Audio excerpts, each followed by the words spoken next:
So interesting topic.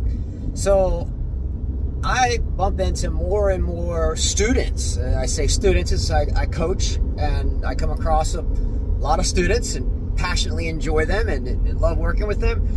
But as they get older, you start them very young or whatever, many years, and then they get to the point where they graduate from high school. And, I taught college with all of them, and ACTs, scores, etc., with all of them.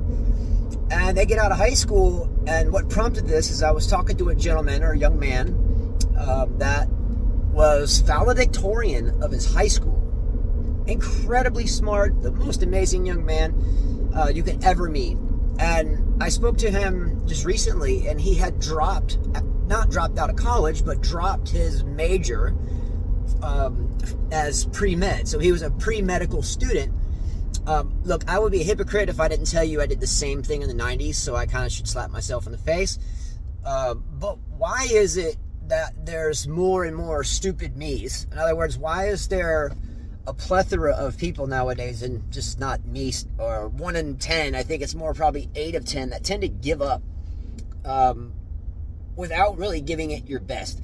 So with things like chemistry and biology and anatomy, physio, stuff like that, it's a memorization thing. And if you don't put in the hours of study, then you're not going to do too well. And look, I'll tell you right off the top, for me to sit still just now is very difficult for me. So for me, it was very hard to sit down and study those many hours. I would want to get up and just run off and blah, blah, blah, blah. It's very hyper, still kind of am. But these days, I think it's more of a shift in society. And I think that so many young people grow up with either silver spoons and cell phones, or pretty much things handed to them on a screen or whatever. And now it seems like it's generational. Not just me being an idiot and wish I could go back in time, but it seems generational. In other words, it seems like the current generation and those moving forward have a high chance of giving up on things easily. I look at the game of tennis. I coach tennis, and tennis is like learning an international language. Like if someone gave you a textbook for Mandarin Chinese and you've never spoken it, and someone said, learn that textbook right now, and I want you speaking fluent Mandarin Chinese tomorrow. It's just not going to happen. And we see this in tennis coaching too a lot.